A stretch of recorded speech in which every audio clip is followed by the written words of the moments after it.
నమస్తే అండి. Welcome to అమ్మ గోదావరి వంటలు. ఈరోజు నేను గోంగూర చికెన్ బిర్యానీ తయారు చేస్తున్నానండి. ముందుగా చికెన్ నానబెట్టుకోవాలండి. గోంగూర కూడా ఒక అరగంట ముందు నానబెట్టుకోవాలి. తర్వాత వాండి పెట్టుకుని గోంగూర అంతా వేసేయాలండి. తర్వాత 2 పచ్చిమిరపకాయలు వేయాలి.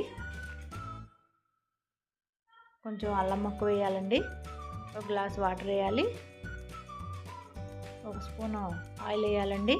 తర్వాత కుక్కర్ పెట్టుకొని ఒక 3 స్పూన్ల ఆయిల్ వేయాలండి. బిర్యానీ మసాలాలన్నీ వేసేయాలండి. అది బాగా వేగాలి. ఒక పక్కన గోంగూర ఉడుకుతూ ఉంటుందండి, అది మిక్సీ పట్టాలి. తర్వాత 2 పెద్ద ఉల్లిపాయలు కోసుకొని వేయాలండి. ఆ ముక్కలు వేసేయాలి. తర్వాత 3 పచ్చిమిరపకాయలు కూడా వేసేయాలండి. అవి కూడా బాగా కలుపుకోవాలండి. ఉల్లిపాయలు తొందరగా వేగాలంటే ఒక స్పూన్ ఉప్పు వేయాలి. అవి కొంచెం వేగాక టమాటా వేయాలండి. ఒక టమాటా సరిపోతుంది. 2 స్పూన్ల అల్లం పేస్ట్ వేయాలి. తర్వాత మనం ముందుగా నానబెట్టుకున్నామండి చికెను. ఒక స్పూన్ ఉప్పు, ఒక స్పూన్ కారం అన్నీ వేసి, ఒక స్పూన్ పెరుగు, ఒక హాఫ్ చెక్క నిమ్మకాయ అన్నీ వేసి నానబెట్టామండి.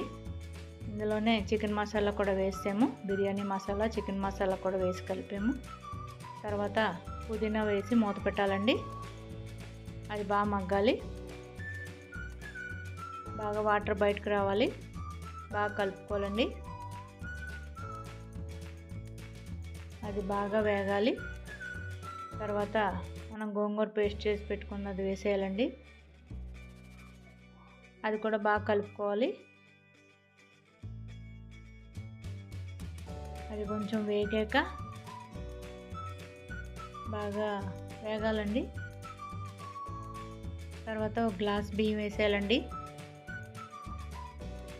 ఈ ప్రాసెస్ అంతా ఒక గ్లాస్ బియ్యానికి ఒక అర కేజీ చికెను, ఒక కట్ట గోంగూర అండి. అది కూడా బాగా కలుపుకోవాలి. బియ్యం అలా వేగితే బాగుంటాయండి.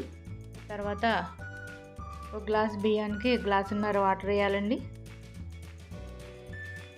ఎందుకంటే చికెన్లో వాటర్ ఉంటుంది కాబట్టి. ఒక స్పూను ఉప్పు వేయాలండి. తర్వాత పుదీనా వేయాలి, కొత్తిమీర వేసేయాలి. అది కూడా బాగా కలుపుకొని ఉప్పు సరిపోయిందో లేదో చూసుకోవాలి. మూత పెట్టి ఒక విజిల్ రావాలండి. అంతే అండి, బిర్యానీ రెడీ. ఈ వీడియో నచ్చినట్లయితే లైక్, షేర్, సబ్స్క్రైబ్ చేయండి. బెల్ ఐకాన్ ప్రెస్ చేయండి. మీరు కూడా తయారు చేసి ఎలా ఉందో చెప్పండి. Thank you for watching.